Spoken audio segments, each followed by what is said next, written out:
All right, what's up, guys? This is the Wheelchair Bodybuilding Podcast, episode 3. We got Harold, Tim, James, and Chad here, all IFBB pros in the wheelchair division. How you guys doing? Good. Doing good. So we talked about some stories last time, and we'll continue along that same path for this episode and see where the conversation goes. Am I starting first, or who wants to start for whoever hasn't told their story yet? I want Harold to answer that question. What'd you ask him? You got to ask it again now that we're on record. Okay, Harold, the big question, are you in on the O or are you out? Yeah, break the ice first. You got to talk about us. I'm going to put you in the pressure cooker. So Tyler, we got to hurry up and tell our stories real quick. And then It's hot and even hot yet. All right. Who wants to go first then? I'll go ahead, man. I'll get mine out of the way. I won't take too long. So Tim Caldwell, 45 years old, been in a wheelchair 19 years, and I suffered a spinal cord injury after having a car accident. I was 26 years old. Basically just fainted at the wheel and drove off an overpass. So I lucky to be here. I don't remember any of it. You know, I had been having episodes and they never really figured out why I passed out, but you know, something with blood sugar related is what they think. The crazy part is, you know, just a little bit of my other backstory, because the wheelchair is only like this much of my whole story, you know. I'm also a recovered alcoholic and drug addict, and I've just picked up my 22-year anniversary. So when I had the accident, appreciate it. But when I had the accident that landed me in the chair, I was 2.5 years clean and sober. So, you know, people always want to ask, were you drunk or something like that? But I wasn't, you know, just getting my life back kind of together after kind of spiraling out of control for a while. And then this happens. So, you know, they never really figured it out. I just blacked out. I woke up. They told me what happened. Nobody saw it. Apparently a state trooper just drove up on the wreckage. No other cars around. Nobody else was with me or anything like that. But I'm a complete T8 paraplegic, meaning I'm loss of function pretty much top of my stomach down. So I'm one of the higher level pros. You know, me and Johnny Quinn are probably right about the same in terms of level of injury. So been bodybuilding about 12 years now, and just picked up my pro card in March. So hey, I want to tell you, Tim, also congratulations on that. I think a lot of the viewers that might not be watching this, me and you went toe to toe for how many years, bro? Long time. I went toe to toe with just about every pro that's up there at some point. Hey, congratulations, man.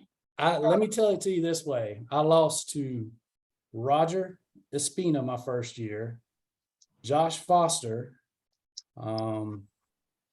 Steve. Oh, damn. He was my teammate. And now I'm blanking on his last name. Lister. I lost to Tyler. And then I lost to, who else did I lose? But anyways, the list goes on. The damn pros that I lost to before I became a pro myself. So yeah, I'm happy to finally be in the family. Well, 2015 was your first show? Actually, my very first bodybuilding show was 2011. My first nationals, I think, was right about 2014, 2015. I have to check. Okay. Yeah, my first show was 2015. That's when Roger Espino won. Okay. Yep. That was my first one. Yep. Way back. Mm-hmm. Yeah. It was just way me back, and him in whatever class we were in. You know, Roger shows up, takes his jacket off, and I'm like, well, fuck. No, like that was my first show too. I'm back there and I'm looking at everybody. I saw you and I saw Dylan. Or was it? Dylan? No, it wasn't Dylan. No, it was you and the guy with the tattoos. Dylan wasn't there. You and the guy with the Josh. tattoos. Was it Josh Foster? No, it's a guy. He had tattoos across his chest. I don't remember his name. Matt. Matt Yeah, Leon. Mhm. Right, that guy. Yeah, I saw you and him. I figured you and him were like my best competition here. I'm like, Yeah. okay, like I might have a shot at winning this. And I came out of the tanning area, and Roger came wheeling by, like fully clothed, but Looking what just the jacked. fuck is wasn't that? he? Yeah. Like, fully clothed. I mean, it's like looking at Harold fully clothed. It's like you don't have to take your shirt off. You won. Yeah. But shit. That's how we all feel when you show up, Harold.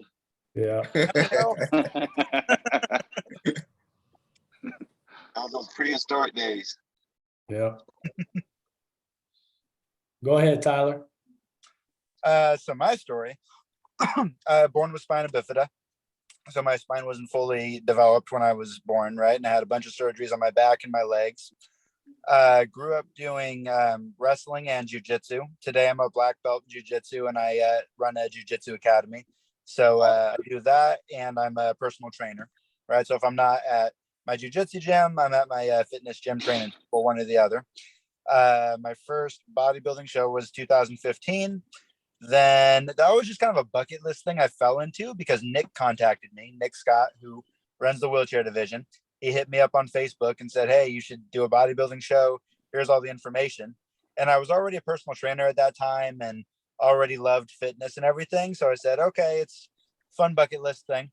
And then it was a good first experience. I took second to Roger, and it, like a very distant second, but still like, hey, that went well, you know? So I wasn't sure if I wanted to compete again after that. I kind of just accomplished the bucket list thing in my head, you know? So then I took the next 3 years off and just did whatever I wanted, did more jujitsu and stuff. Then 2018, one of my clients said she wanted to do a show and wanted me to get her ready for it. So I said, hey, I've been thinking about doing a show again. Let's both do nationals, right? We'll fly out to Florida. Let's both do the same show. It'll be fun. And we went out and I won that year. And then that hit me that, oh crap, like I won. Now I'm jumping in with the big guys. Real after that, right? No, so that kind of blew me away. Like, I didn't think I'd actually win, but okay, now I'm jumping up here with Harold. Great, you know? And right after that, I said, okay, I want to do the guest posing because like the winner gets invited to do a guest posing at the Southern States Championship, right? So I said, I'm going to do that just to get more stage time before I jump on there with the pros, right? And then that's when the wheelchair division got added to the Olympia. It was like 2 weeks before I did the guest posing. So Nick contacted me and said, hey, do you want to do the Olympia? I'm like, holy shit. Okay. Like my first pro show is going to be the Olympia. Okay. I'm not going to say no, but damn. Yeah. And now here we are. So did that Olympia. And then after I got that experience and met all you guys and everything, then I was hooked. And now here we are. Cool.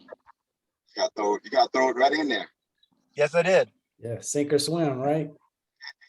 Actually, while we're on that topic and we're actually recording this time, because last time we tried to do this podcast, it wasn't recorded. Harold, let's tell the escalator story. What? The escalator story from the 2018 Olympia. When we all almost died on the escalator. Oh, yeah. Yeah. That was. You remember much? I remembered it, but other thing told it really good because he was really jacked up about how you're going to get off this thing. Yeah. So like context, right? We all met up at the Orleans in Vegas, right, for the Olympia. I'm nervous as hell. It's my first pro show. I'm 125 pounds at the time. And we meet up and we hang out in the lobby for an hour, right? And then Nick says, okay, everybody go up to the second floor. We're going to go do the athlete meeting in some room up there. So everybody start heading over there, right? So I just follow the big herd of guys in wheelchairs, of which I'm the smallest, you know, and just going where you guys go. And whoever was in front of the pack, they went and got on the escalator. And they're just hanging on, going up the escalator, right? The next guy went, the next guy went. In my head, like, I've never done that before. I've seen people do it, but I've never done that. So I'm like, ah, shit. You know, I'm like, well, I'm not going to be the one to not do it, but so guys get going, right? And like say 3 or 4 guys get on there. I get on there, and then Harold was right behind me, right? We start going up the escalator, all like 6, 7 of us in our wheelchairs. We get probably halfway up, and then my chair almost slips out underneath me. My butt is like on the edge of that seat, right? And Harold's right behind me, and I just remember you saying, "Don't you do it? Don't you fucking do it!" But so I'm like hanging on, trying not to take out Harold. And then Adolfo was in the very front of the line, right? His front caster got caught in the side of the escalator. So now he's the front of the line. All of us are going up behind him. We're about to start hitting each other. So now we're all processing, oh, this is happening. And then I think what Harold was saying, yeah, like we're looking over the edge of the escalator and we're like, that's too far to jump. So we're screwed, you know. But it was only like a few seconds of us starting to hit each other. And then I think Adolfo jumped out of his chair or dove out or whatever. Somebody moved his chair, and then we all started piling out, right? So everybody got out, I got out, and just as I got off the escalator, somebody hit the emergency stop. So then like I turn around, I see Harold just hanging on there, like, turn it back on now. I'll wait.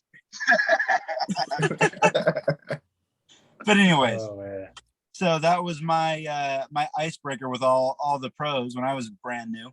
All almost died on the damn escalator like 2 days before first ever Olympia. Well, I've seen videos of these dumbasses getting in a chair and not knowing how to do it. And then, you know, backflips backwards down the escalator because they don't know what they're doing. There is a trick to it. You have to be careful and like hold yourself and hold your chair at the same time, you know? Right. Yeah. There's I was going to one hotel. I think it's at the it was at the Arnold. The hotel right there to connect. I forgot the name of it, but it got the revolving big door. Foof, foof, the door like that. Yep. So I'm playing hopscotch, you know, like double dutch. I'm like, I think I can do this. And also, I was like, I think I can do this. And I swung in there. I eased on through and I swung out. And I was like, yeah. But at the same time, I was like, that could go really bad real fast. Oh yeah. Yeah. And guys were looking at me like, he's gonna mess up. And I'm like, no, I ain't messing up. But it was a one time lifetime experience, and I don't even try that no more. But I just got at the store, so I'm gonna let somebody else go ahead and tell their story real quick because I'm gonna be driving, okay? And I'll tell mine when I get to the house. Fast. All right. Cool. But so Tim, how many times did you do nationals? 7 times. That's what I thought. When I saw you won it, I'm like, damn, Tim finally got it, you know? Because I remembered I met you in 2015, right? And I wondered if you'd done every national since then or Just about. I took 1 year off, like, you know, the whole time I was bodybuilding, I was also playing basketball. And I mean, I played basketball for 16 years. And the 1 year that I missed, we had the national tournament for basketball on the same weekend. And I just couldn't do both. So I think I missed like 2020, which was like a crazy year anyways. Went to nationals. They almost canceled nationals because if you remember the COVID year, or I'm talking about basketball nationals, you know, it was, we were having it right when they started shutting stuff down. So they actually, like, they have basketball nationals all together with the kids and the adults all in one location. And it's everybody's there. They're all playing all divisions at the same time. And they finished out the adult nationals, but they canceled the junior nationals. And it was just one of those things where things happened real quick, you know, kind of the same thing where they canceled the NCAA basketball tournament. They started canceling the NBA. And but anyways, I think I forget the guy who won that year. Chad, you know who won that year, because It was Leonard. Leonard, that's Leonard, right. Yeah. Leonard won the complete, and I won the incomplete. And they were shutting shit down. They would have shut down if it had been a day later. They would have shut down wheelchair nationals also. I know. So we were right on the cusp. Yeah, it was crazy. Crazy times. Yeah, I'm like Tim. I think I did my first nationals in 2008, and I got disgruntled and didn't do it again until 15. Then I did 15, 16, 17, 19, and 20. 20 is when I finally got it as an incomplete. So Chad, the one year though, they told you the night before, because we were talking about this on the plane. I saw you. The And night you were before. what, a functional walker, and they disqualified you, right? Yes, they did. And I think more than anything, the people that followed me were more pissed off than I was. They were Wait, pissed. at nationals? Wait, explain that. Yeah. Wait a minute. What? At nationals, Yeah. they disqualified you because you could walk with crutches? Yeah, So can my I. Basically. I can Yeah. too. exactly. Well, I think Nick fixed it. I'll let Chad tell the story though. Well, the story goes, I was prepping and I was getting together all my last minute stuff, right? We were about to go catch a plane out of DFW, and I got a phone call from Peter Potter, who at that time was the NPC chairman of Florida, which is he's no longer, but he was at the time. He called me, and I saw it pop up on my phone, and I was like, why is he calling me? You know, and he said, we have video footage of you standing. I said, okay, what's your point? But that's when Nick really had to educate these people, all these officials, on the difference between a complete and an incomplete. And so some of the viewers, if you're watching, people just automatically assume you're either in a wheelchair or you're not. So basically, you can just narrow it down to complete and incomplete. Complete means a total transection of the cord, whether it was cut or torn. An incomplete, like me, mine was torn 96%. It was torn to the point that they thought I would never bear weight on my feet ever again, which I can. But if I do, I risk falling a lot of the times, you know.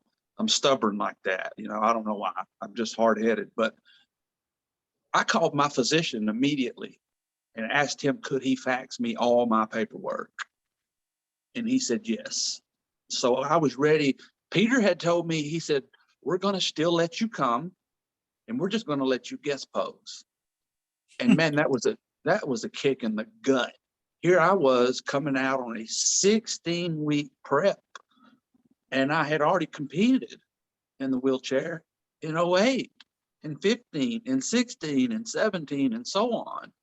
And come to find out, it was somebody that doesn't like me, basically, who contacted the right people. I don't know how they knew, but I went ahead.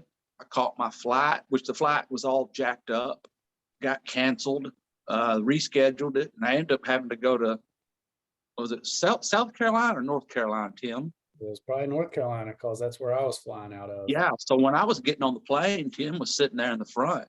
So we had to go DFW, North Carolina, Palm Beach. It was crazy.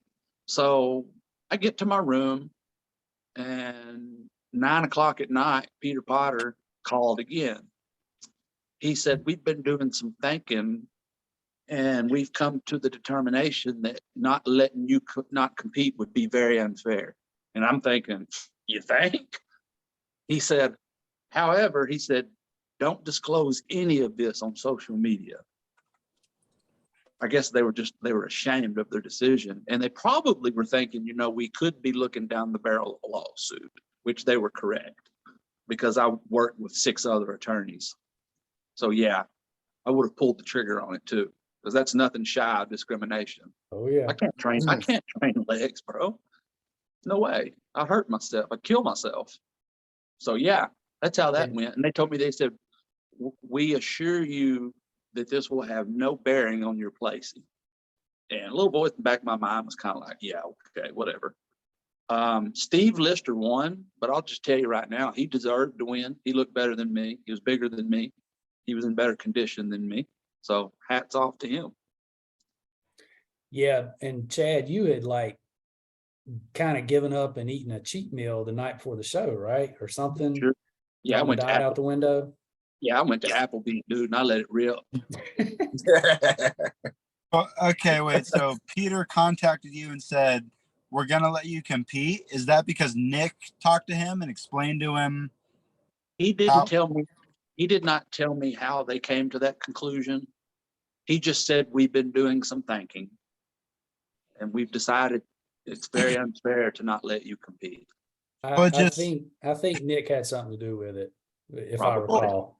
It's just a giant, like, I mean, it's a comical misunderstanding, you know, that, okay, if you're in a wheelchair, it means you can't even stand. Like, well, okay, you don't know anything about people in wheelchairs. That's a comical misunderstanding of what it means to be in a wheelchair. Because even Nick can stand. Nick can walk with crutches and stuff. I've seen him standing. He'll stand and load things into his car, you know? Well, that's like part of his story when he speaks. At the very end, he has this dramatic thing where he stands up, you know? Yeah, Exactly. It's like, he's not going to go for a run, though. I mean, no. Well, look, man, I had posted something on social media a few weeks ago, and I'm not going to say who, but the guy said, this is bullshit. He said, I'm way more handicapped than you are. And I'm like, it's a competition? I'm like, if you're disabled, you're disabled. I mean, shit. Right. I have no control over my level of disability versus your disability. Yeah, all of us are different. Yeah. Look, guys, I could go on and on about this. And in fact, the complete incomplete designation is still wonky. They still don't fully understand what they're doing. There's a lot of rules I feel like they still need to put in place. Like, just make a rule, because every other adaptive sport has rules, right? Like they got classification systems. It's all set up to be fair. And, you know, I think they need to make a rule that says, okay, here's the written rule. This is what qualifies you to compete in wheelchair bodybuilding. So like with the NWBA, it's you have to have a permanent lower extremity disability, which means if you're an amputation, you have to have like a certain amount of your foot missing at least, or, you know, some legitimate lower extremity disability, something other than just soft tissue. I think like people that blow their knees out who played able-bodied ball don't necessarily qualify, but, you know, they've got some very written in stone, okay, this is why you qualify. You know, and then they classify everybody. They're still not classifying everybody right. You know, the complete versus incomplete doesn't also take into account level of injury. And I think the best example of that, Tyler, was the year you won. You were in an incomplete class with Ernie. Yep. And right. So you were like lower level guy, probably had the most functionality. Ernie's a quad. Yeah. Ain't no way Ernie should be competing against Tyler, right? So they still haven't figured it out. They need to also factor in level of injury. I mean, if they're going to do two classes, do it right. Otherwise, just put everybody up there and, you know, try to tell the judges, you know, here's his disability. Try not, you know, factor it in the fact that he has loss of function here where this guy has full function here. I know Nick, like at the beginning of every pro show, he gets the mic and he explains to the judges, you know, the various levels of why some may not have abs and some have abs. You know, he does that before every pro show. He gets the mic and he explains that to the audience and to the judges. But you're right, it's still something that's a work in progress, and it's just going to take time.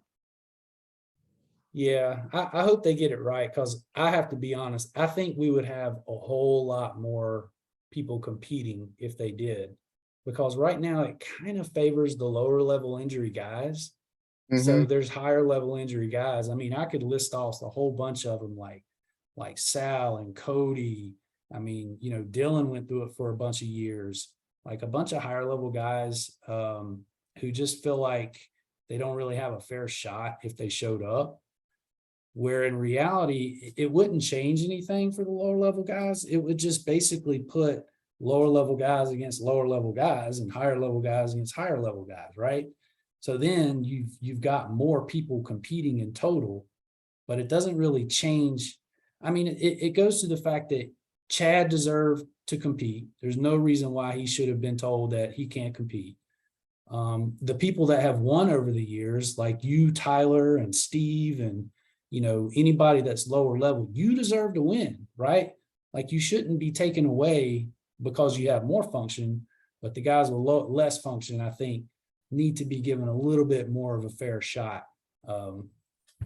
Otherwise, you know, they're just not going to come and compete. Well, That's where it's interesting too. Like it's such an apples and oranges conversation. I'm thinking about, I think it was 2020.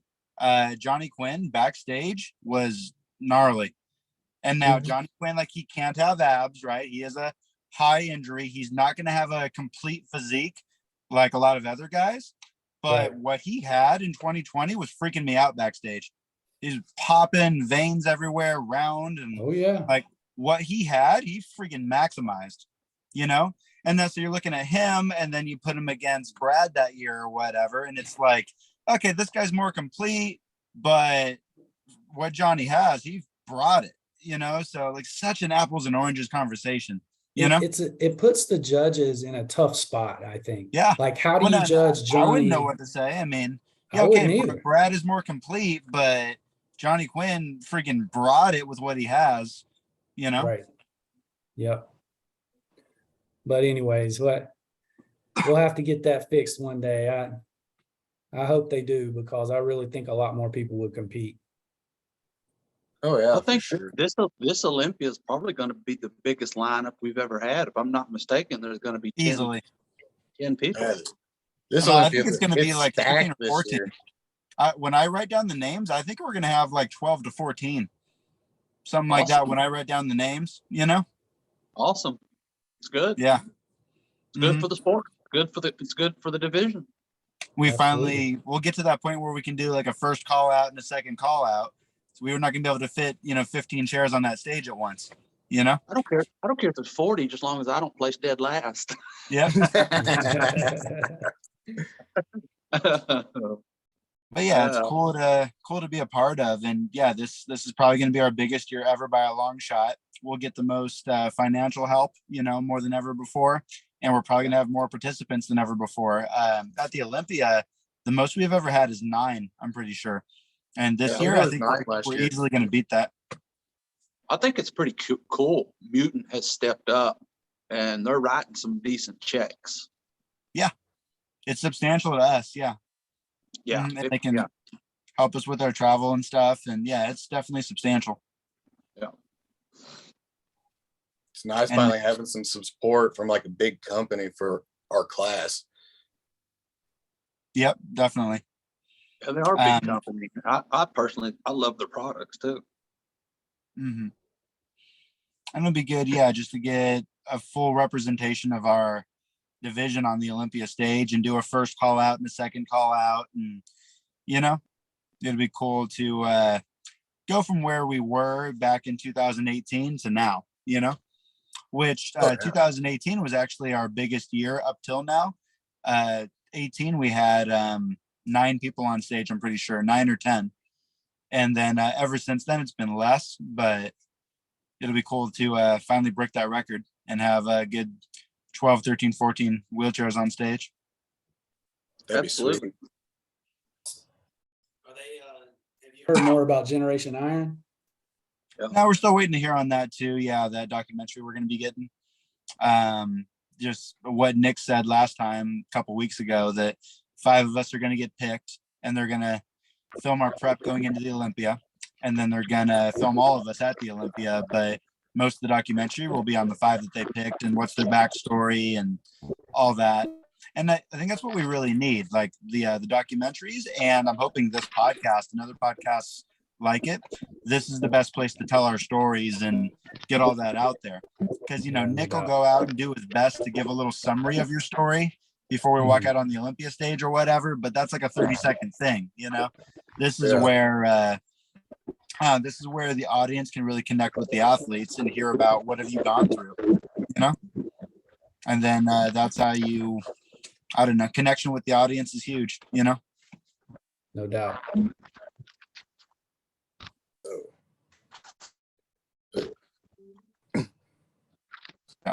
Can you hear us, Harold? Yeah, I think so. Y'all got me in? Y'all can hear me? Yeah, Can y'all we hear lost me? your video. You're a little fuzzy. What about now? Sounds better.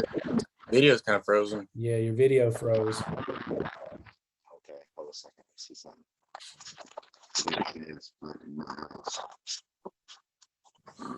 Put the Wi-Fi. Sometime the Wi-Fi. On the Wi-Fi. Hold.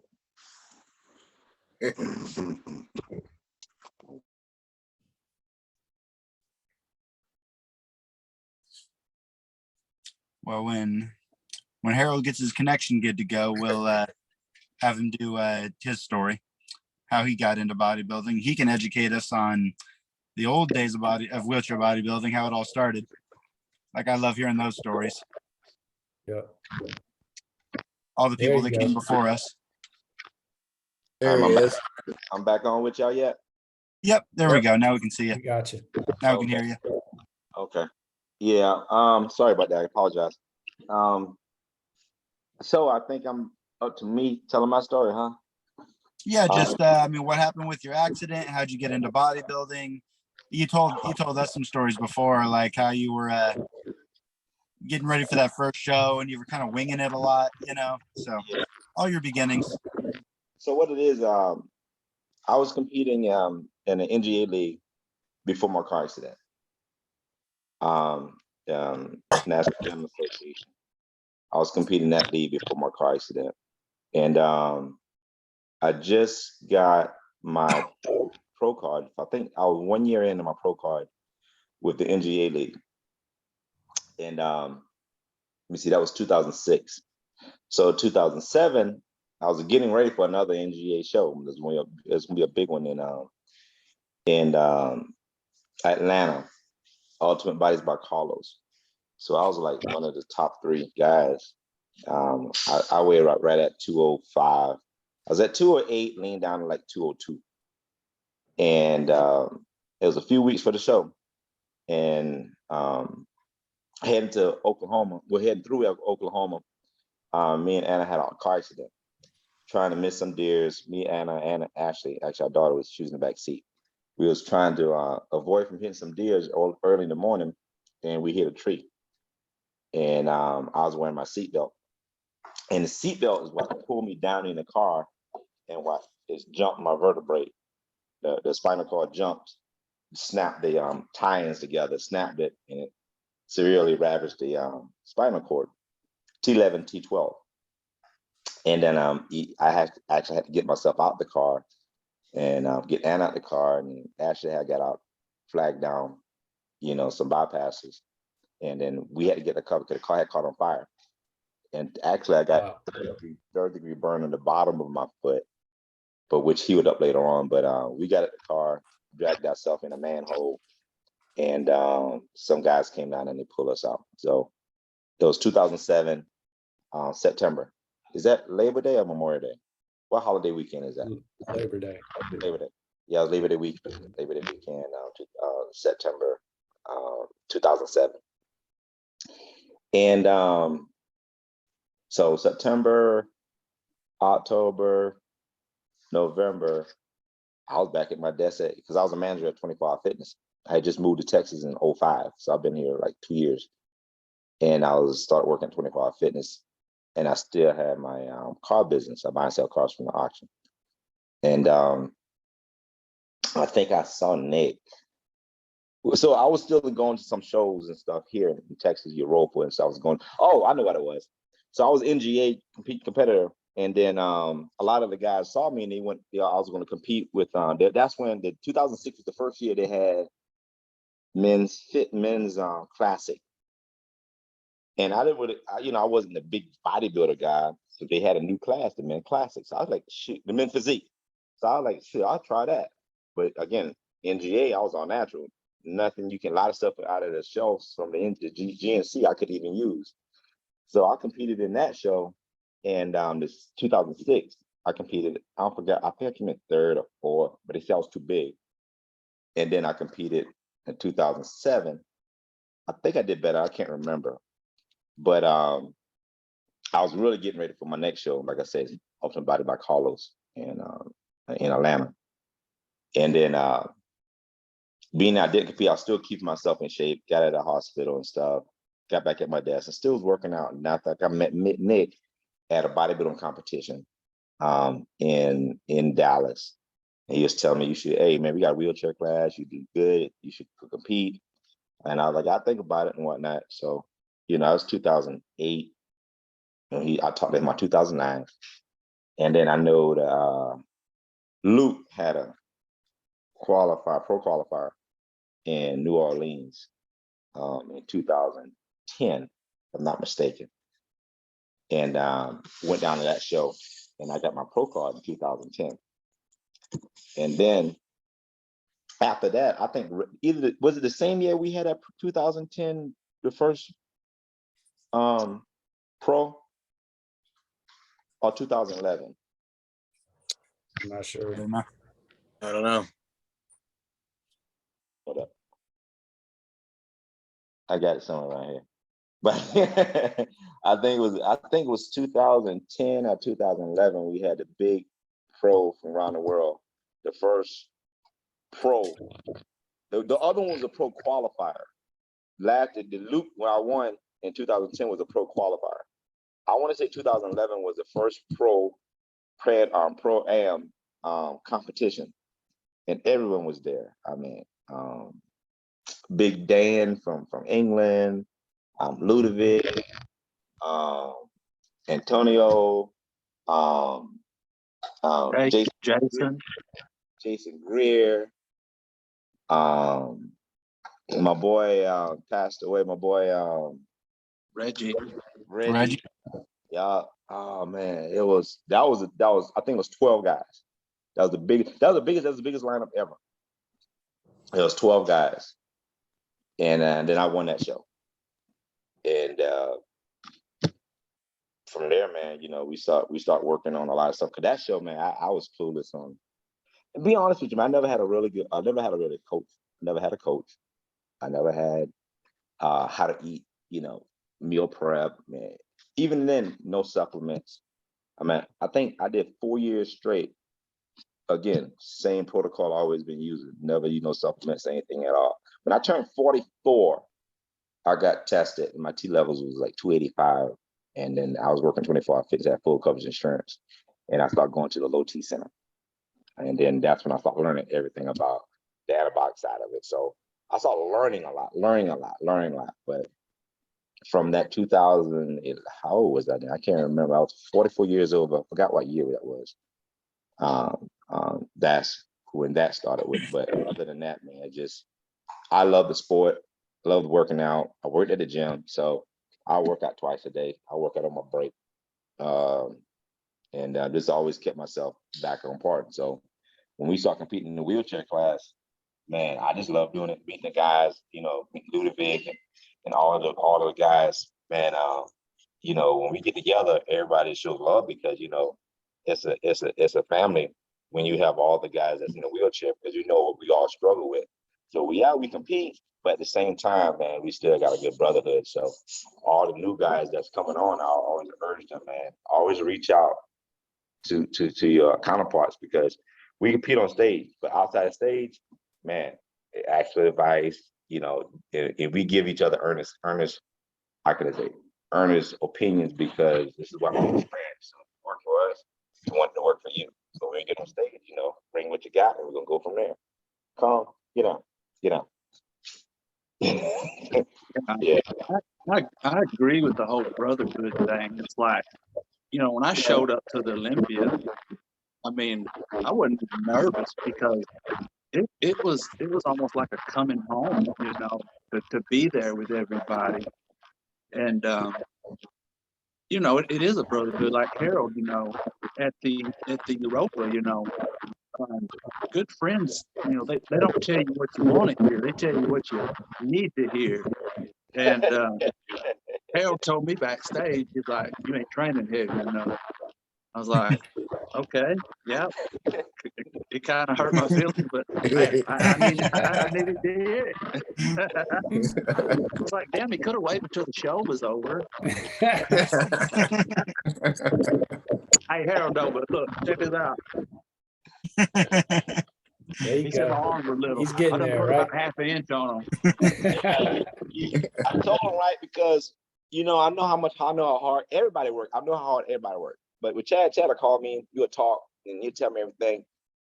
And so when you get to the show, and then after it didn't really go the way he really wanted to go, and I'm a type of person, man. I'm gonna let you know. I'm gonna keep it real with you. But I'm gonna tell you what I feel, and what I'm feeling is to help you.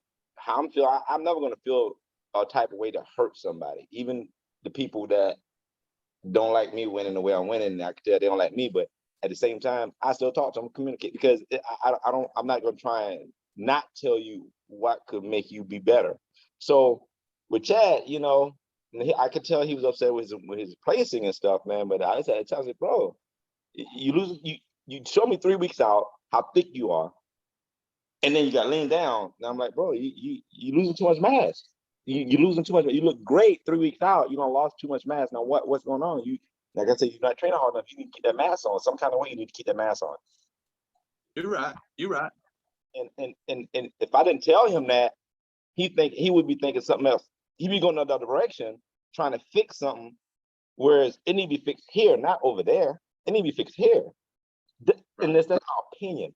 I'm not the God of this. I'm just going to tell you how I feel, and it may be wrong, but that is how I feel, because it's what I'm looking at, and being experiencing it, being a competitor, and knowing how that feel is on the stage. Where did I go wrong? And nobody want to tell you the true answer to where did you go wrong. They tell you some bull crap about the posing and you didn't pose it. Well, that wasn't it, or this or that. When I see it, I'm gonna tell you what I saw, and that's the only thing I can tell a person. Yeah. I think I speak for all of us, Harold, when I say, when you speak, everybody perks up, because number one, I mean, you are the champion. You didn't accidentally get where you're at. So, yeah, I think all of us guys are going to look to you with any advice you have, and we're going to take that with a, Now, if somebody had told me that, and I didn't value their opinion, or I didn't respect them, that would have rolled right off. But that came from Harold Kelley. You know what I'm saying? Right. So I think all of us are going to listen to anything that you might have to say, because of the fact that you're the reigning champion, and you know a lot more than a lot of us guys do. Yeah, and I honor that. I honor that severely, man.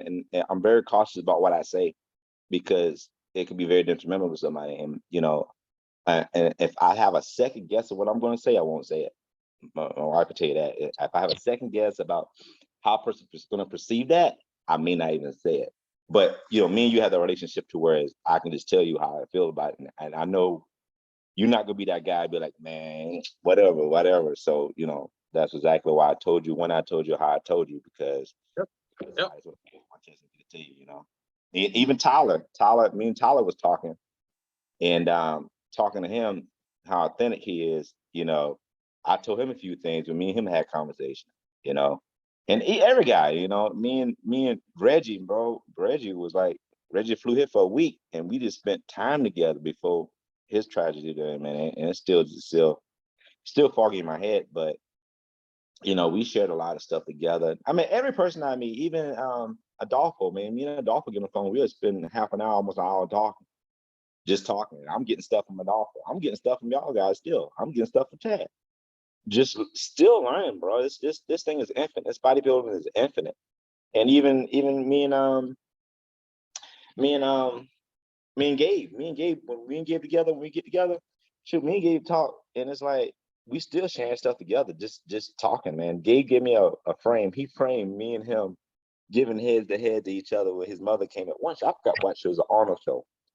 He literally gave me a gift, a picture with him and I together, and that meant so much to me, man. And it's like, wow. I mean, that touched real deep when he gave me that picture, and that was a gift. So he had the That's an utmost, iconic picture. huh? That's an iconic picture for us, for our division. Like, Yeah. that's a real iconic picture.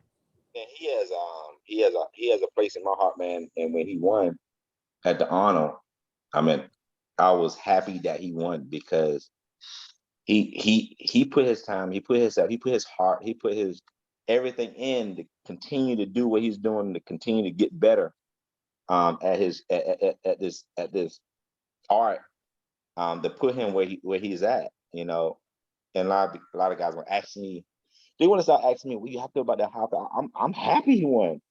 I'm not happy that I lost. How can you be happy you won and not happy you lost? You don't even understand. If you don't understand the brotherhood in the bodybuilding and how this whole thing works, you won't understand, bro.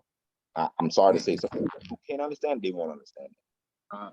Be happy that this guy won after all them years. He chased me to win, to beat me, which he did, and I have no regrets. Because what are you gonna do different? I do nothing.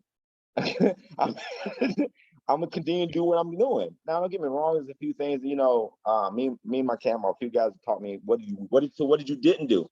Okay, I can answer the question what I didn't do. I can name a few things that I didn't do, and that's cool. And I understand that, but I have no regret, not one regret why I didn't do this extra. I have no regret knowing that he won. If someone else won, I'll probably have regrets. Being that he won, oh, I'm good. I'm satisfied. I'm happy. I think that's what Jay Cutler said too. Jay Cutler said that when he beat Ronnie, that like I was happy I finally won, but I was sad that Ronnie lost. You know, and they had that mutual respect between each other. And as much as I wanted to celebrate finally beating Ronnie, there was a part of me that was sad in the moment because my friend lost, kind of a thing. Yeah, it is. It is. It's like that. Even when I win, sometime I'll be honest with you, some wins I felt bad for some people. Yep. You know, you see them to do all this they're doing, you're looking at them, you're like, wow, you know. And then you ask yourself, I go in my quiet corner and ask God and say, okay, how long are we running this? God, let me know how long we gonna do this.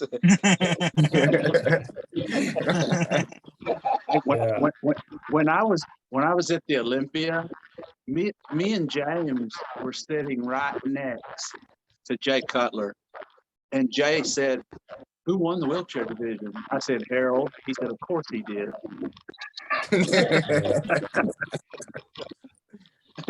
Hey, I can relate though to that mutual respect because I mean, look, I've lost, like, I feel like I'm the one that's lost the most on this call.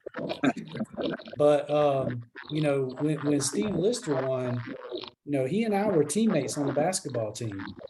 He got into bodybuilding because I got him into bodybuilding. He came to me and wanted to know what it was all about. And you know, he was already probably bigger than I was. But when he made it to nationals his first year and he won, you know, I didn't feel, I wasn't no animosity towards him at all. I was like so happy for him because I know he put the work in. He looked great. He deserved to win, you know. So I have to look at myself and say, you know, any reason to be upset, I should be upset at myself and think about what I didn't do to make myself be ready to win. You know, I think that's what it comes down to, is looking in the mirror more than it is anything anybody else did. Yeah, it is. It is. Yeah, Steve was legit. I remember I've only competed with Steve once. It was at the 2019 Olympia. I had never met him or seen him in person. But when I was looking at that lineup, I was thinking Steve is the only person that isn't totally killing me. You know, he's the only person that, like, maybe if I really bring it, maybe I'll beat Steve and like nobody else though, you know? And when he came in, he was the first guy I saw in the lobby and fully covered. He was huge. And I'm like, shit, I'm not beating him either. He really brought it. Yeah. Yeah, me and him went to dinner after the show. You know, his wife was with him and his family. We went and had dinner together. And, you know, I mean, it always stings when you lose, but you can still celebrate with each other. You know what I mean? Mhm. Sure. That's for sure. I've never been pissed off at my placings. If anything, it was something I didn't do. You know, I've never been that way. I've harbored any animosity towards another competitor because they won. Because if they won, I mean, hell, they deserve to win. There's a reason they won. You know. So Harold, I Yeah. know earlier I popped a big question. Can I put you on the spot? Yeah. The Mr. Olympia, in or out? Undecided. Oh man, you made us wait all that time for that. That's messed up. I'm not a bet. Hey, I'm not a betting man, but if I was gonna push my chips to the center of the table, I would on Harold. What would you bet on? What would you bet? You. I'm gonna compete. Yep. Mm. It Well, ain't going out like that. let me give you the real deal on it. Well, and yeah, I think some of you know that, you know, we have a gym that we run, that we own, and then we got a car business and a collision repair shop. So last August, I embarked on doing a trucking business and a hot shot business. And last year, a lot of preliminary stuff, gathering information and stuff up. This year, I pulled the trigger and started hitting the road with it. Actually, before the Arnold, I pulled the trigger and get my authority, buying the trucks, the trailer, whole stuff, learn a little more about it. So the energy that I have to put towards a new business is like a baby. This is amount of energy you're gonna put towards getting ready for Olympia. And every year I do get ready for the Olympia, it takes a toll on my other two businesses. I mean, and just being real, now speak to, I guess in my inner circle about it. Me and Chad talked about it too. Every year I lose out big time in my car business. Take a big sacrifice. You're talking about 3 months getting ready for competitions. I'm halving my business productivity because I'm not there half the time. And you know, year after year, and it's not about the money you win at the Olympia. First few years is about, you know, having that title on your belt, but it gets to the point to be like, okay, where is this benefiting us as a wheelchair class? And it seemed like since, okay, so let's go back to when I won the first wheelchair competition, pro wheelchair, 2011. The first place prize was how much? $3,000. It's 2022. How much is the first place prize? $3,000. How many years that's been? 11, 12 years? Mm-hmm. And every show in between. 3 years of show, 3 shows a year, 4 shows a year. It's $3,000. It's way past unacceptable. It's hilarious, really. So when you look at something like that as a businessman, that goes beyond just competing. It's like, well, hold up, now what's really going on? The first year, second year, third year, fourth year, fifth year, maybe sixth year, but 7th, 8th, 9th, 10th, 11th, 12th, 13th. You see what I'm getting at? It's like, okay, this is unrealistic. You know, when we got new classes that started after us getting more at the Olympia. And okay, I don't want to make it about the money thing, but at the same time, you know, if no one is saying anything, nothing is going to be done. And I wasn't doing it for the money. At that time, it's about you enjoy doing something. You love the sport. You want to work yourself, improve. You know, just the whole bodybuilding. You love working out.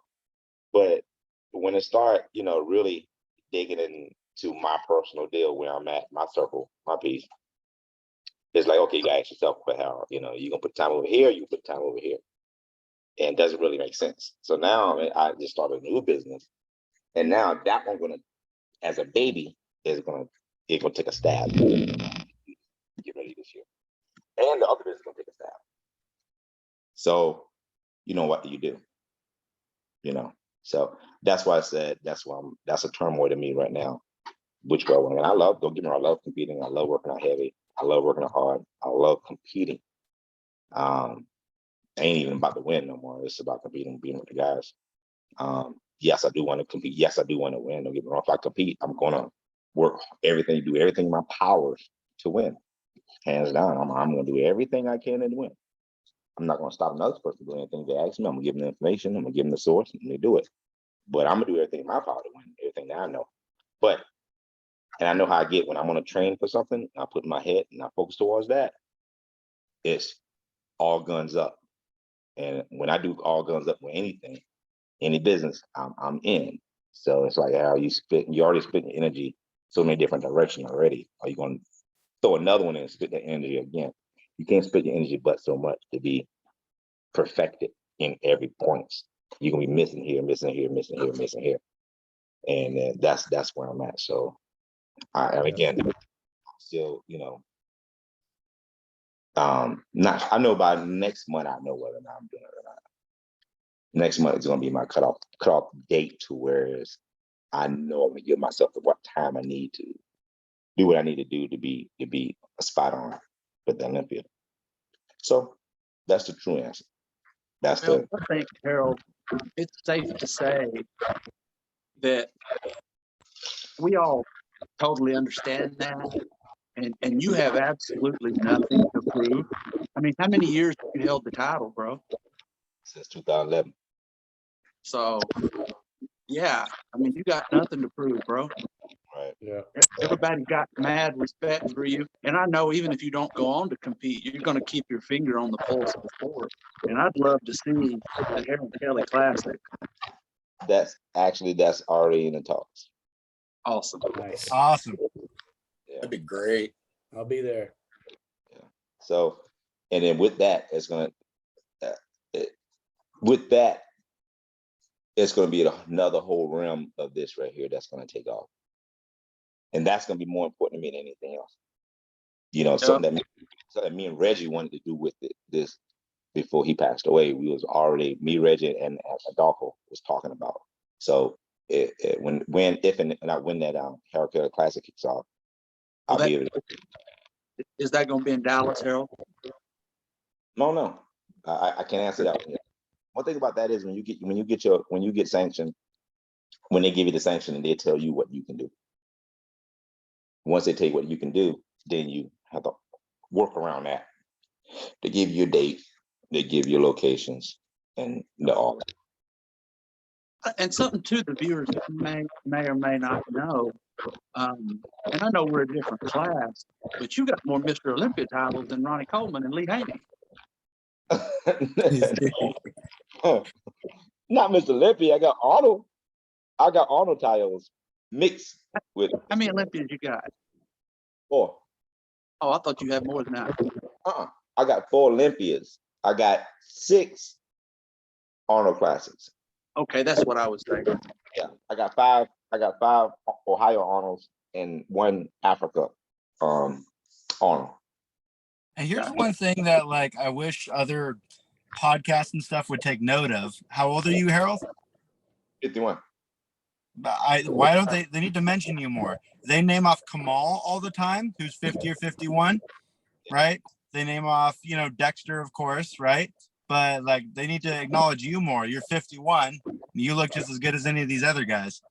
Right. Yeah, but anytime they'll recognize it, and they're like, wow, it might slap me in the mouth and realize that, oh no, you 51. But it's cool.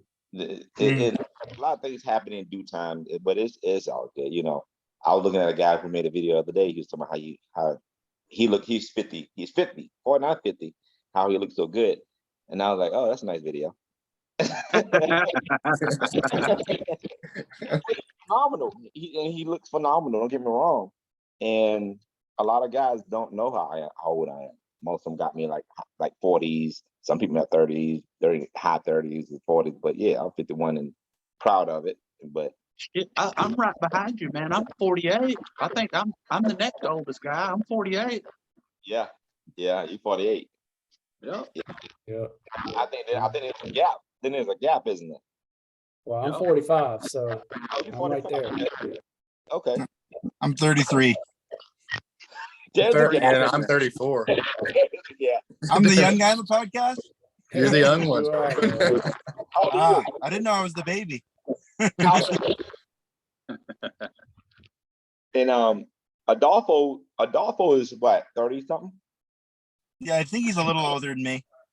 Not Okay. much, I don't think, but I'd have to ask him. Okay. Yeah. Yeah. But all in all, man, you know, my heart, I really want to do the Olympia. The desire is strong to do it. Matter of fact, I talked to my wife this morning again. I'll talk to her again this morning. But you know, the reality have to hit because there's a lot going in getting ready for a show. There's a lot And going that's in. what it's interesting with these next couple of years. Who knows what's going to happen now that we do have Mutant and we do have these other supplement companies and stuff that are jumping in and donating. And then we got our Generation Iron documentary that we're going to be filming.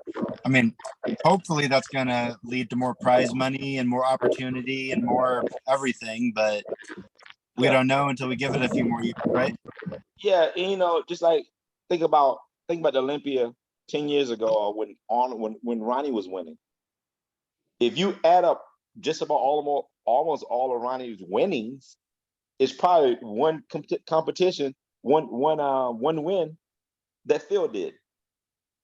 Mr. Olympia was nowhere near $400,000 those years. With 50,000, 70,000, 100,000, maybe 120,000. It was nowhere near it. So, you know, all the years that Ronnie won, that's the typical 2-year run in the Mr. Olympia these days. So everything takes time. I understand that. But I think some movement should have been already moved from 3,000 in 11, 12 years to 3,000. Yeah, they made a little mark movement this year with the Arnold because we started saying something about it.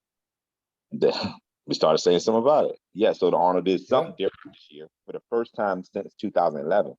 Okay, cool. Now, so what's Olympia going to do? And again, I really don't want to make it about the money thing, but it's just the money reflects how desirable they want you there. Are they desirable to have you there? Because that's the reflection. If you understand, money reflects certain things. Yeah, Harold, I really think you should say something. And last time I was on the podcast, I was talking about the CEO of the Olympia, and Tyler, you have to remind me his name. Jake Wood? Jake Wood, yeah, he or was Dan there. Solomon? No, Dan, Dan. yeah, Dan was at Nationals. Dan.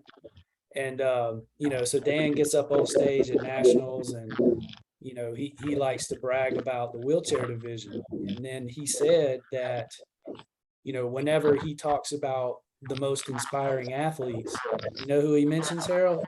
He mentions you. He don't mention, you know, Jay Cutler or Phil. He mentions you. So I think you have every right to speak up for, you know, how that reflects on us by only paying $3,000. I think you're absolutely right. Jake is a good honest man. You know, they invited me down there to go on their podcast with I forgot her name. She invited me down, paid for the room, paid for the hotel, paid for the rental, and did a nice place down at the Jake place down there in we was in Phoenix, Arizona. And I think he really have good intentions for the wheelchair class. I think his heart is there, but even being an owner, you still got advisors. You see what I'm saying? And you got allocations here, there, and another, and they're gonna put their time, their point in to say, okay, then you know this is the reasoning. So I think he really has a heart for the wheelchair class. I think that a few more people who making those decisions need to have more heart for that, outside of how much of it actually bringing in. What is this class bringing in? Stop. You look at the numbers. The numbers run the division. The numbers run everything. And I understand as a business, but there's to be a fraction outside of numbers for the inspiration that you speak so highly of. Yeah. So with that being said, you know, and like Tyler said, in due time, it'll get there. I think it'll get there in due time. The more it's spoke on, the more the key people hearing this from the other key people, they'll be like, okay, you know what? That is senseless. Some people don't even know how much we're getting paid. They're like, whoa, I didn't know that. Well, now you know. Now what? Mm-hmm. And that's why I think like stuff like this is so important, though. Doing podcasts like this, doing our documentaries is just getting us out there so we can build more of an audience, so we can get more fans to follow us and put more butts in the seats, you know? Yeah, you're right. You're think- 100% right. You're I 100% think right. that. I And think now, that. like a big part of that, though, putting the butts in the seats, it's letting the people know your stories. It's letting them know, hey, Harold is the king of this division. He was in a car accident, though. He got his legs taken from him. What depression did you go through? All these different things. And now you look better than Arnold Schwarzenegger ever did, you know? So, like, getting tied into that story, you know? You got a better back. You know what I mean? So getting tied into our stories, you know? Yeah. Yeah. And that's what when they're in the crowd watching us, knowing our stories is what's going to get that emotional tie-in, you know? Yeah, and I'm Well, glad. I think what Harold just said needed to be said. What were you saying, Harold? What's that, Chad? What you gonna say? I said what you just said needed to be said. Yeah, it needed to be said a long time ago. I think that the reason I really didn't say too much because, you know, bodybuilding is not about the money. It's No, not. it's a horrible investment. It's a horrible That's the investment. truth. Right. It's not about the money. That being said, it's not.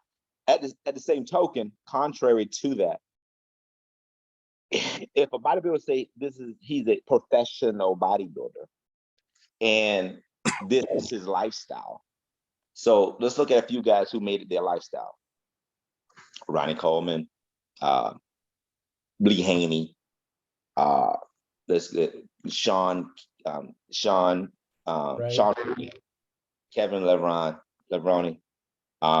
This is these lifestyles. Linda Murray, you know, when you put that much energy into something and become the best of the best, not in the state, not in the county, not in the country, but in the world, you automatically think the universe is going to return it to you in the same token. It doesn't. It doesn't.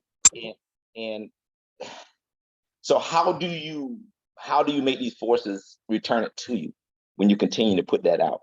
And you just said in this day and time, we don't have one thing we don't have what they had back then. They had magazines, the Shape, the Muscle Mag, the Flex. The only thing we got what took place of that was social media. And like Tyler just said, the more of this is almost like that Muscle Mag. It's almost like the Flex. It's almost like that get us recognized to possibly equate that they start building that up.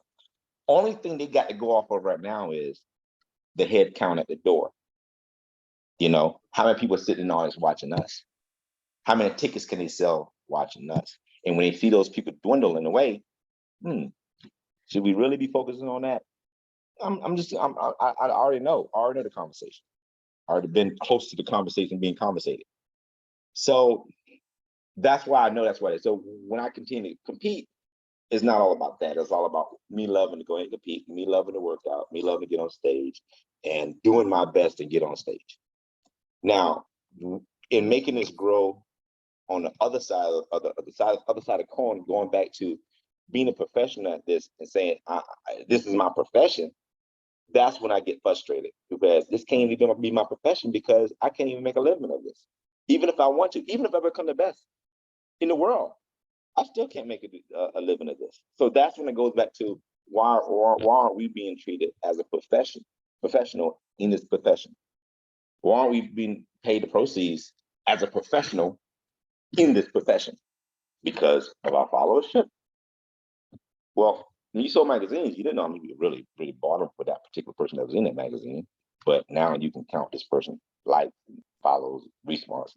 So now it's got more detail. So like Tyler said, we got to be more about on that internet, on that social medialism to make this grow, because that's what's going to cause that number to go up.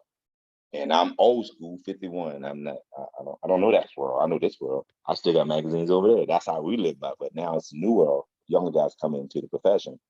Tyler, all of your guys, that's going to take on that league. So you're doing the right thing. Get out there, get it be told, tell the story, and that's how it's going to make it grow. Because that's what the next era. If you want to make it grow, and you want them to making that $20,000, $50,000, $70,000, $100,000 paycheck, first place, then yes, those guys, the next realm, the next era of guys in a wheelchair need to be doing their social media like hardcore. You know, that should be work for them if you want to become a professional, which it can be. And it can pay for it can pay for your houses, and new cars, and vacations, and retirement. It can pay for that. It paid for the rest of it. I mean, hands down, it did. You got guys living off this. You know. Yeah, I think the Generation Iron hopefully will be a difference maker, because if you think about what's different about us, I mean, and I didn't know you had all those businesses, which makes me respect you even more. And I think about all the things that I do in life other than just bodybuilding, and all the things we have to do, to make a living and everything else. When they tell our stories and they really find out our stories, and they hear all the things that we do, and we bodybuild, and we can't use our legs, I don't care who's in the Olympia, you tell their story, it's nothing compared to ours, and, I think that just needs to be our selling point. I think, Tyler, you are absolutely right. We got to get our stories out there, doing it through this. And because I think when people find out, they're like, damn, you do that in a day, Right. and you still train, and you do your fasted cardio, and you prep. Right. I mean, I go to an office, I work in a corporate environment. I got to go to the office. I don't make excuses. I get it done. Right. There's just so much more we have to do that people don't even realize. Yeah, you're right.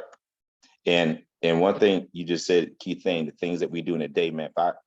If I have a camera that follow me around, people astonished. And I'm not saying that to brag on myself, and I'm the last person to brag on myself. And I'm from the country of South Carolina. And one thing my dad embedded in us was, don't have no gluten about yourself. Don't try and beat somebody. And I just wasn't raised that way. That was like stop trying to put yourself in Front Street. I was raised to be quiet and let your actions talk for you. Your mouth don't have to open up. Let your actions talk for you. That's how I was raised. Which is the 2020s, that can hurt you. Back in the 90s, that was good. 2020, it hurts you. So it's a different way of life. But and I can't get used to it. So if I have a camera following, man, from about 4 o'clock, 4:30, waking my wife up, walking her to the door to make sure she get in the car, because she goes to the gym because she got clients at 5 in the morning. Turn around, lay down for an hour and a half, 6:30. My dog waking me up because he don't want me to sleep past 6:30. So and then he gets me up. I gotta get up 6:37, get ready to go, and going to get for competition, eating my meal in the morning, 6, 7, or 8 egg whites with some grits. Again, going to the gym, work out at the gym. From the gym, go eat again, either at PJ's or Waffle House, and then from there I call at my office. 11 o'clock, hit my shop. Now the shop, may go to shop, pick parts up and stuff, or either I may go to the junkyard. Now it's Texas is 100. It's between 100, 101, 107 right now for the past couple of weeks. So we dying down here.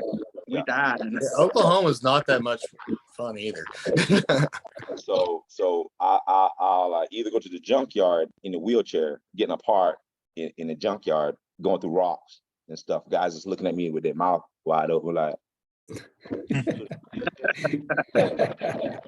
So I'm out there touching the hot car that's on fire. They're on fire. So I'm getting my part of the car with my son, and we got to get back in the truck, the dually. I'm driving the dually, and they're looking at me jumping the dually, and they're looking like, this dude's driving this. So I'm going back to the shop. I've got the fan on, working on a car, pulling the frame, getting in the car, tying it down with the chains and the frame machine. Frame machine weighed about 150 pounds. Like I slide it around, chain it down, and pull the car, grinding it, getting spikes and stuff in my hands. So it's about 5 o'clock, 6 o'clock. Then I swing back over to a gym, make sure everything works with my wife, and go back and pick another part or whatever. But getting back home, cooking food, cooking something to eat. We may cook dinner for my wife, so she get back in. We sit down and have dinner, and that's a typical day. We're not talking about the crazy day when I have to, drive the dually with the hot shot, shoot to Minnesota, to Wisconsin, back over to Utah, to Denver, down in Houston, and then back up to my shop. Then the next week back at my shop. So these things I do on a consistent basis, I don't even think about. And and then trying to get ready for the Olympia. Yeah. So I don't care. I don't care who they pick to do this documentary, but if they don't pick you, I'm gonna be pissed off.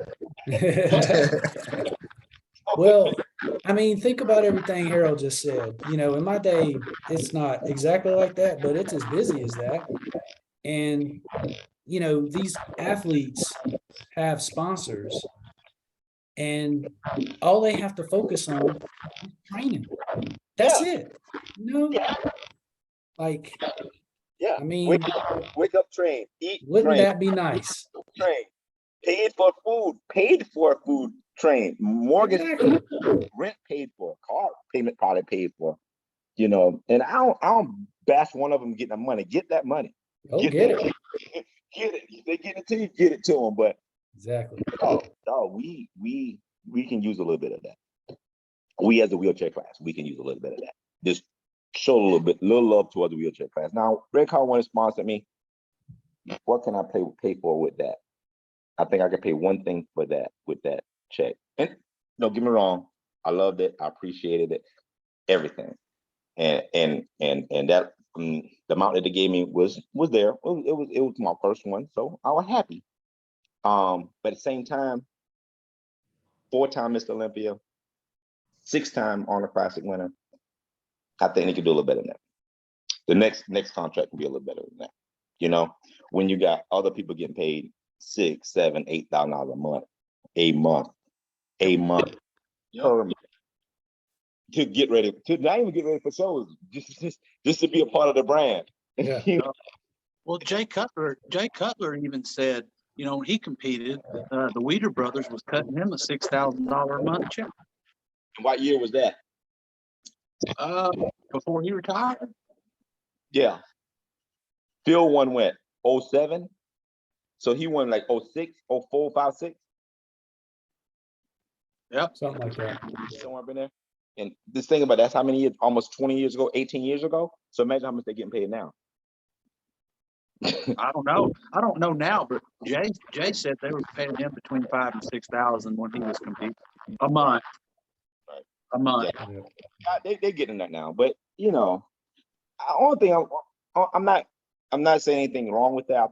That's awesome. It's a blessing that y'all giving someone the opportunity to be in the fitness world at that rate. Only thing I want to see is, a couple guys in the wheelchair class,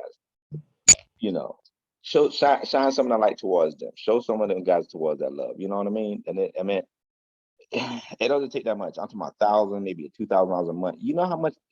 And you think about it, you're talking about the wheelchair class. Okay, hold on. Rewind. Wheelchair class. So why wouldn't every company would have one guy that they sponsor in their company? Yeah, I know. 100% tax write-off, which is 100% tax write-off, which I have businesses I already know now, LLCs and C Corp. That's 100% tax write-off. So why wouldn't you have at least one guy on your staff in your corporation that you make a multi-millions that you can write that little change off, that little $1,000 a month off, that $2,000 a month off, $3,000 a month off, that help that guy, get ready for these shows, pay for the travel, pay for the hotel fee, and less work. And we still got to work. I ain't gonna forget that. Let me remind person that we still got to work. Why other people not even working? But we're in the wheelchair though. I'm just saying. But I don't worry about what I can't do. I just worry about what I can do. And as long as God keep blessing me to being able to can do, I'm gonna continue to do it. But being that voice for the rest of the guys that's out there that some of them can't work. Some of the guys in the wheelchair can't work. But our people ain't talking about that, but he's competing. So help him out.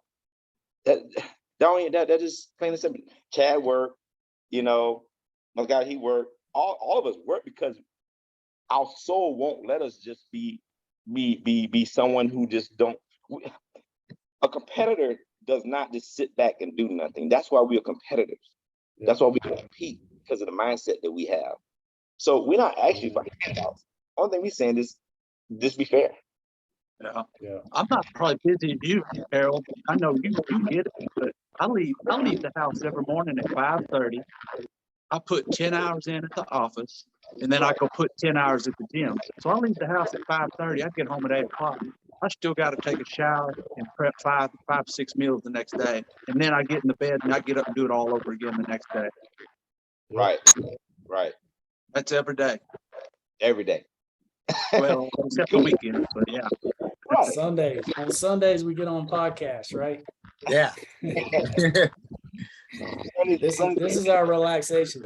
Sundays I take care of the family. I go to church, me and my wife catch a movie or something, go out to eat, just wind down, do some clothes, get ready for the next week, you know. But yeah. And then competition time, Sundays I'm working out. Sundays, and she knows too, because she compete too. So Sundays, that's a workout day for me. Now, I'll be doing my cardio, doing light work on something I'm detailing that day. But 7 days a week, getting ready for competition. 7 days a week. If you want to become the best in the world, that's 7 days. That's a sacrifice. That's part of the sacrifice, and we already know it. We all hope you compete, Harold, but if you don't, we fully understand. And I think at this point, it may be a little bit premature, because Generation Iron may just, in fact, be one of the guys they pick. So it may be a little premature, because that's going to make a big difference for you. Yeah. Actually, this morning, last night I watched the movie. No, yesterday, where I was at, I was in the car. I don't normally get on Instagram that much. No, TikTok. Was it TikTok or Instagram? I don't normally get on anyone there that much. But I was waiting for my wife. I know what, she wanted to eat with the girlfriends. Her and the girlfriends went out. And I was somewhere, and I was just sitting for a second, about 30 minutes. So I was scrolling through. I keep hearing things reflect me to competing. It's all about your mindset. If you want to do it, you just do it. I'm like, hold up, bro, what? So someone said something like, champions just don't lay it down. Champions makes it happen. I'm like, bro, what are you talking to me for? Why are you talking to me again? So I keep hearing things in my head, you know, about, hey, I don't care if you got 2 or 3 businesses. Make it work, Hal. Figure it out, make it happen. And I told my wife this morning, I was like, baby, I think I'm gonna go ahead and do it. I think I wanna sacrifice certain things and then go ahead and do it. And she said, you really want to do that? I said, I think so. I don't know. So that was my conversation this morning as if we were at church. So, you know. Hey man, just take some time, pray about it. Yeah. Give it some time. When it's time for you to know, you'll know. Yeah. That's where we at. But I really want to. But I know what it's going to entail, and may see me, you know, doing it. But if you don't, you already know why. But if you see me doing it, then thumbs up. But if I don't, then that's the reason. Hey, it'll still be thumbs up either way.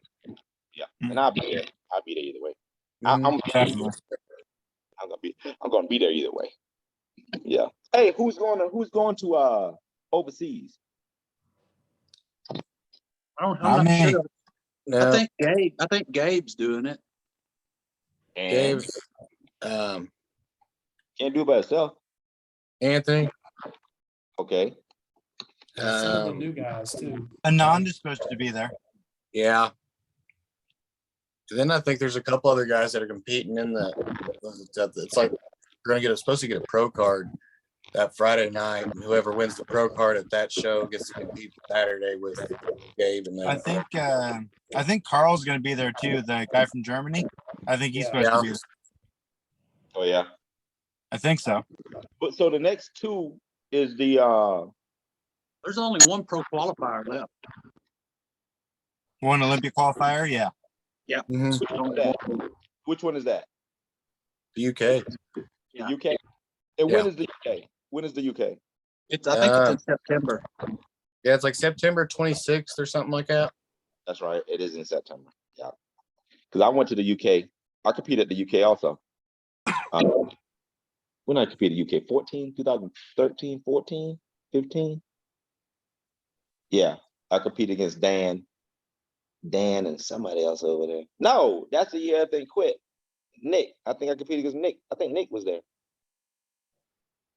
And yeah, I was there for 2 years. I went to UK for 2 years. So you did Johannesburg too, didn't you? Yeah, I did Johannesburg. Quinn was in Johannesburg and somebody else in Johannesburg. Yeah. Yeah, I like going there.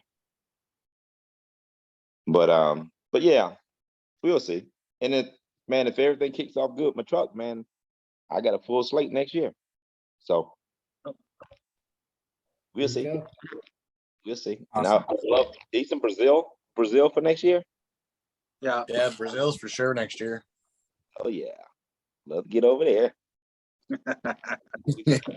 Do some Brazil competition. I told wife, I said, hey, we got Brazil to go to next year. She said, Brazil? I was like, yeah, possibly. I said, okay. I said, even if I don't do Olympia, I'm doing Brazil. After. Man, it's hard to give up something that you love, you know.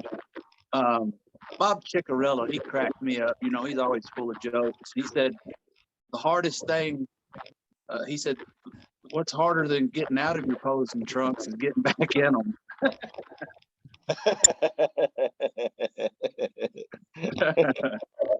Hey, I'm just And, glad I don't have to also- get in the posing trunks, man. That would be a bad look for me. Oh, man. Yeah. So I understand they're talking about a Masters Olympia. A Masters Olympia? Yeah. It's going to be some of the older guys. Lee Priest is entertaining it. Oh yeah? Yeah. Oh Yeah. wow. It's going to be like over 50 class. That would be That's interesting. So I don't know if that's going to come to fruition or not, but they're kicking it around. a Master Olympia. That'd be something because most people quit and they don't ever go back. But how many of them kept themselves in shape? There's not, I don't know any that came out of retirement, I don't think.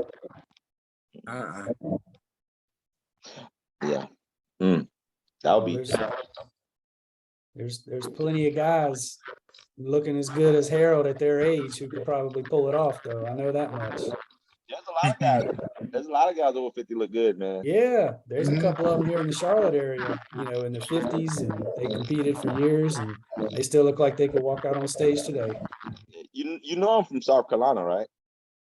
Well, I heard you say that earlier. I didn't know that. Yeah, I'm from out of Orangeburg. Orangeburg. Mhm. Okay. Right between Charleston and Columbia. Okay. More Yeah. so the Charleston side. Bowman, little 2A school called Bowman High School. That's where I grew up at. Okay. Yeah. Wayne Carson, like right off of 26. Yeah. I'm right up 77, just north of Charlotte. Right north of South Charlotte, huh? Yeah. Yeah. I used to go to Charlotte almost twice a week, 2 times a month at the Certifit. I used to buy parts from Certifit Ralph right there in Charlotte because they didn't have one in Orangeburg. Just go up there and get the parts. Yeah. And bike week every year. There you go. Oh, you talking about Myrtle Beach? Bike week. Well, my house was an hour and a half from Myrtle Beach. Okay. So I've been on the beach since day one, bro. I love going to the beach. We would leave out on the beach on Friday evening and come back Sunday evening. The Redneck Riviera. Nah, man, we've been going to Myrtle Beach since I was a kid, just about every summer. Oh yeah. So. That's it.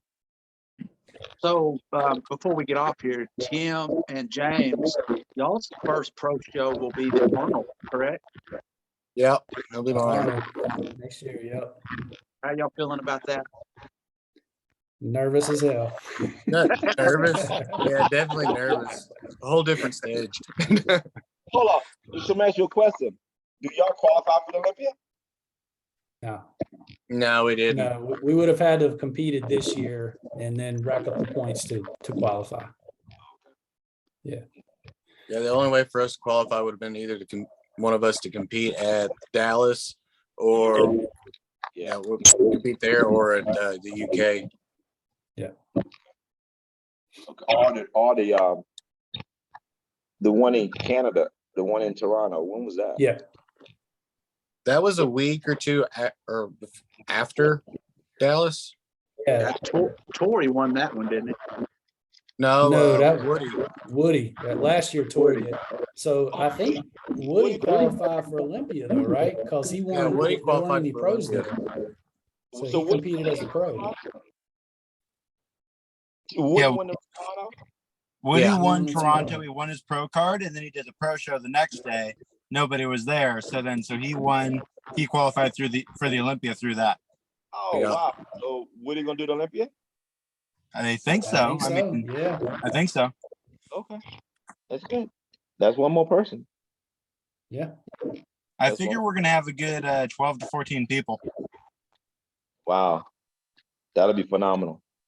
Mhm. I know this year looks like it's gonna be stacked. It's gonna be a good lineup. Yep. Well, I guess I gotta compete, huh? Yes, you do. After hearing Yes, you that, do. Decided. I gotta bring the A game out. I gotta do something. I don't know. Yeah. hey, we're But gonna find anyways. you a sponsor, Harold, and that'll cover anything you might lose by putting the time in to compete. So Tyler said he'd cover it for you. Yeah. Hopefully I'll win some prize money here, but we'll see. But anyways, I think that's good for this episode. We'll shoot for next Sunday or somewhere around the same time. Oh, works for me. Sounds good. All right. Yep. Good chatting with you guys. I'll talk to you next week. All right. All right. Later, See guys. you guys. See ya. Hey.